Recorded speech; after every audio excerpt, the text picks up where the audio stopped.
47 anos, 16 anos de ministério, 3 filhos, casado com Janaína Ornilo.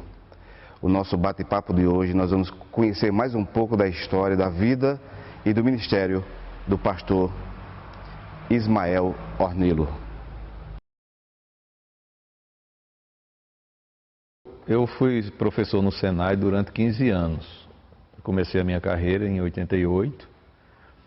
Eu fiz o curso de matemática também nesse período, para que eu pudesse seguir uma carreira dentro da instituição.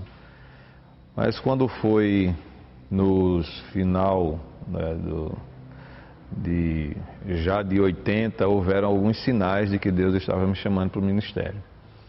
E no ano de 92, quando Armando Filho esteve aqui, então eu conversei com ele sobre essa inquietação, e ele, já ali no ano de 92, disse que via em mim esse potencial e de que eu deveria ir para o seminário. Foi quando eu mesmo trabalhando no Senai, fui para o seminário para que pudesse encontrar essas ferramentas e até mesmo confirmar para ver se era isso mesmo que Deus estava me chamando para fazer. Então passei lá 4 anos, terminei em 96, e quando terminei o curso, o pastor Quaresma, ele então iniciou o processo de ordenação. Passei 2 anos tendo ele como o meu tutor e preparando monografia para então enfrentar os testes na nossa denominação, na Aliança das Igrejas Congregacionais do Brasil. Então, em 99, se finalizou todo o processo, foram 2 anos, e então fui ordenado no ano de 99. Mas em 99 eu não ingressei de maneira integral no ministério, continuei trabalhando no Senai. Foi quando em 2002, já com 3 anos, né, tendo o pastor Quaresma como meu tutor, o Senhor o chamou, né, e a igreja então me fez um convite para que eu pudesse assumi-la, e eu tinha então que deixar minha carreira no Senai. Não tinha como fazer as duas coisas ao mesmo tempo. Foi quando eu coloquei algumas coisas diante de Deus como necessárias para que eu pudesse assumir a igreja como sendo realmente vontade de Deus, se era isso mesmo que queria. E dentre elas era a aceitação na instituição, o que de pronto o meu diretor Edson Simões, a quem mando um abraço, né, reconheceu essa minha vocação e facilitou todas as coisas para que eu pudesse ingressar no ministério. Uma outra coisa que eu coloquei diante de Deus foi a aceitação da igreja. E naquela ocasião eu obtive essa resposta de Deus. Seria um sinal. O sinal. Foi 100% a igreja em votação disse que realmente me queria à frente. Com isso eu não tive mais dúvida, porque nasci aqui. Eu comecei os primeiros passos cristãos nessa igreja, e é muito difícil alguém da própria igreja ter o reconhecimento dela para ter autoridade pastoral sobre ela. Então, como isso era necessário e a igreja disse sim, então a partir dali minhas referências passaram a ser não esses sinais, mas a certeza absoluta de que Deus estava me chamando para assumir essa igreja e que os direcionamentos Ele mesmo daria e que eu só teria que ser fiel àquilo que Ele estava dizendo. Como desde então, 2003, eu tenho a honra e muito amor de pastorear a minha igreja, que amo de todo o meu coração. Com certeza não há prazer maior do que estar no centro da vontade de Deus. As pessoas, quando chegam na igreja, elas chegam porque foram evangelizadas por alguém, porque foi convidado, né, por alguém para chegar até aqui. E então elas ouvem o Evangelho e, no entanto, o coração delas já foi tratado pelo Espírito Santo para poder chegar aqui na igreja e então ter essa entrega realmente pública ao Senhor.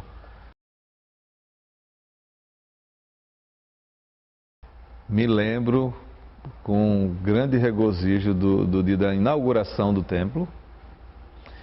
Esse dia a igreja estava vibrante, nós tínhamos um desafio enorme de concluir esse templo, a igreja abraçou isso e, através de um projeto chamado Projeto Ageu, nós vimos irmãos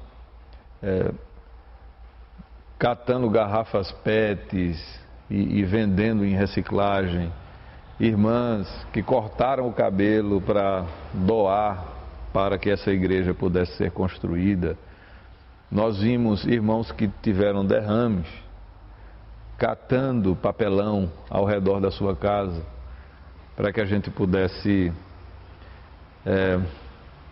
construir esse templo. E não é esse templo que me chama a atenção, são essas lembranças.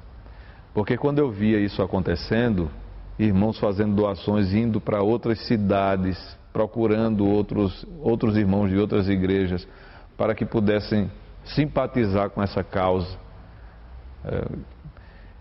Eu, quando lembro disso, eu me emociono, porque quando eu olho para o templo, eu não vejo o templo, eu lembro desses momentos. E no dia da inauguração, isso foi o ápice, porque eu vi irmãos pulando, vibrando, porque nós, como comunidade, conseguimos fazer o que seria impossível, não é? Aos nossos olhos. Deus realmente nos abençoou. Essa foi uma alegria imensa, muito grande, que Deus me proporcionou nessa ocasião. E em outro momento, a gente sempre prega, né? Quase todo domingo, o tempo inteiro. Mas eu me lembro de um dia que eu fiz uma pregação simples sobre quem é Jesus e o que Ele pode fazer na vida do homem, quem é Deus e o que nós devemos fazer para nos arrepender. E aquele dia, sem que eu pudesse nem chamar ninguém, foram quase 80 pessoas entregando a vida a Cristo. E isso me marca. Foi um dia que eu acredito que Deus fez o chão tremer aqui na igreja. Houveram outros, mas a gente tem aquelas lembranças assim que fazem a gente se alegrar. Quando um membro deseja ir para o seminário, a primeira coisa que a gente deve fazer é questioná-lo, e veementemente. Se é para ir para o seminário para aprender, acredito que todos os irmãos que desejam aprender, é bom para a igreja. Quanto mais aprender, acredito que é bom. Mas se é para o ministério, não, Deus está me chamando para o ministério. Então, essa conversa tem que ser uma conversa mais séria, contundente, cheia de perguntas e emissão de dúvidas, para que ele mesmo possa ter respostas para isso. Aqui na igreja tem um programa que estamos fortalecendo, que é a Escola de Líderes, que é uma espécie de propedêutico para todos os irmãos da igreja que quiserem conhecer um pouco mais sobre essa função de liderança. Até louvo a Deus, porque dessa escola de líderes surgiram diáconos, professores de escola dominical, líderes da área social. Eu louvo muito a Deus por essa ação do DEM, que é o Departamento de Evangelismo e Missões. A escola de líderes, então, é o local onde a gente garimpa. A partir da escola de líderes, a igreja encaminha, não é, essas pessoas para o seminário. E também acontece de pessoas não ter participado da escola de líderes, e é possível que Deus o vocacionou. Mas a nossa primeira recomendação é que ele passe por esse propedêutico. Depois, ele é encaminhado para o seminário. A gente está com uma alegria muito grande, temos um campo missionário em Serra Talhada, que nós adotamos, e rapaz, está uma coisa linda lá, os irmãos estão animados, conversões, e conseguimos um terreno, em breve pode ser que a gente vá fazer mais um templo, não é? Depois desse templo construído, nós conseguimos, pela graça de Deus, estabelecer mais 2. O do Zé Carlos de Oliveira, que é lindo, o templo do Zé Carlos de Oliveira, e também no sítio Boqueirão. É como se fosse essa igreja, sendo que em miniatura. É lindo, são lindas as congregações. Aí nós temos lá no Petrópolis, que também há um trabalho muito bem feito que está acontecendo lá. Zé Carlos de Oliveira, quem está lá é o presbítero Sandro, lá no Boqueirão o diácono Manassés. Aqui no Petrópolis nós temos o irmão Jared, está fazendo um trabalho magnífico, muito, muito lindo. Nós não temos o local ainda, alugamos um local agora melhor, e os irmãos estão trabalhando, muito motivados. E é uma alegria muito grande ver o que está acontecendo ali no Petrópolis, através dos irmãos. Deus tem feito maravilhas. Aquele bairro é bem difícil, no sentido assim de crescimento de igrejas. Nós temos lá em Trapiá uma congregação bem antiga, mas os irmãos são bem firmes, amam muito a igreja, e o nosso irmão Silvanildo está lá tentando fazer com que aconteça, não é, ali um crescimento maior, mas nós temos lá firmes, não é, 12 irmãos queridos, batalhadores, e com um desejo imenso de que o Evangelho possa se espalhar ali por aquela região. E nós temos, iniciando aqui no Luiz Gonzaga, um ponto de pregação que está lá. A gente deseja, ali perto do hospital, que uma nova congregação surja. Que está lá o nosso irmão Flávio Rodrigues, não é? Ele está tentando estabelecer ali com os irmãos que moram por ali um novo trabalho.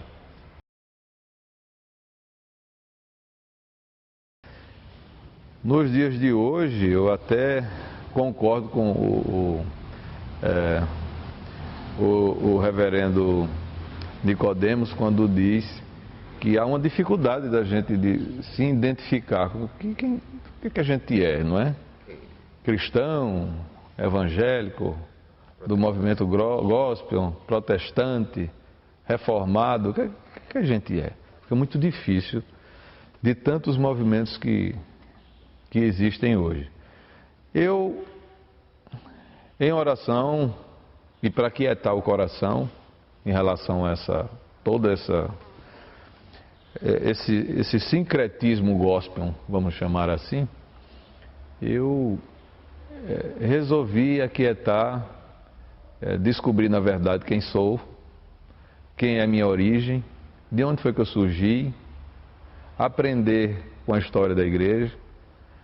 E essa questão da unidade da igreja, essa é uma coisa que só o Espírito Santo, que é dono da igreja, é que ele tem as ferramentas certas, na hora certa, para agir. Eu estou aberto e estou muito, crendo muito no que eu estou vendo como um movimento do Espírito Santo no mundo, que é em relação às igrejas confessionais. A necessidade de igrejas encontrarem suas raízes, não esquecer de onde surgiram e ter uma confissão que dialoga com todas as demais, sem ruptura, sem medo de encontrar no passado quem nós realmente somos. Então, eu estou muito feliz com minha denominação, que hoje tem uma confissão que dialoga com a confissão belga e com o esforço dos irmãos de Westminster e de Savoy. É uma igreja que hoje nós somos, que não estamos soltos no mundo.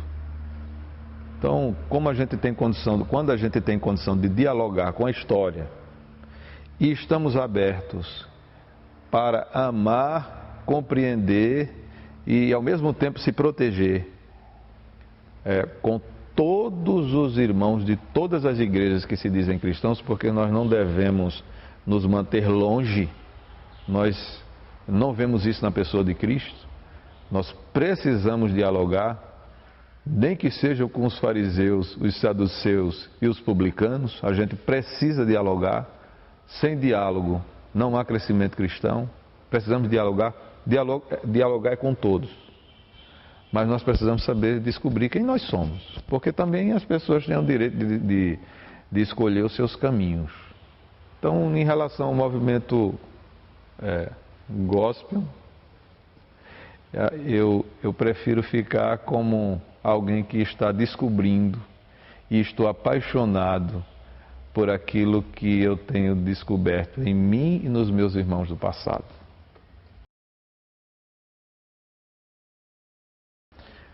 Deus amou o mundo de tal maneira que deu seu Filho unigênito, para que todo aquele que nele crê não pereça, mas tenha a vida eterna. Não há algo mais libertador para o homem do que descobrir que Deus o ama.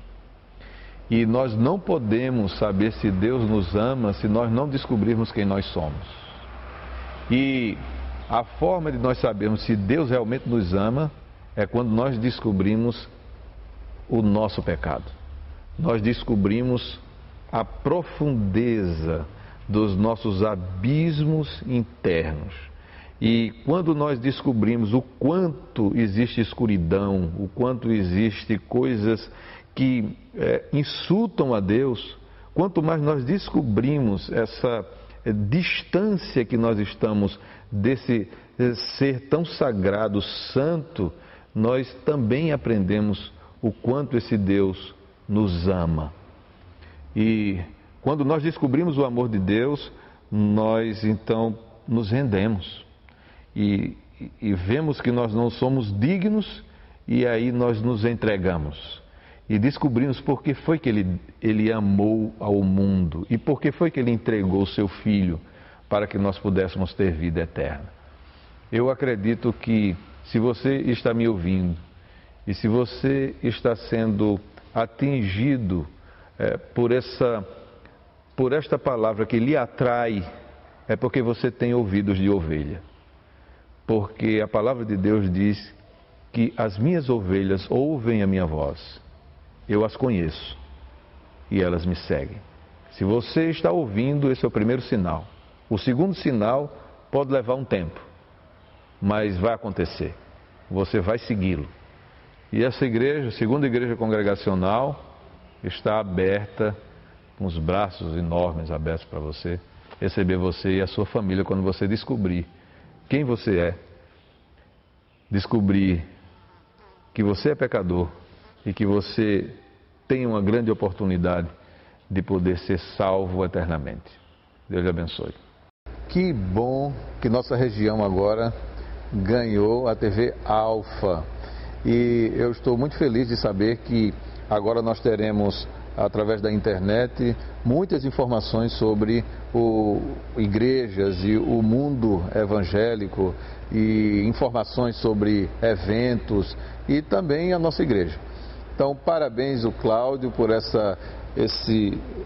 eu acredito que essa ação de Deus na sua vida, e eu quero dizer também aos irmãos que eu também sou TV Alfa.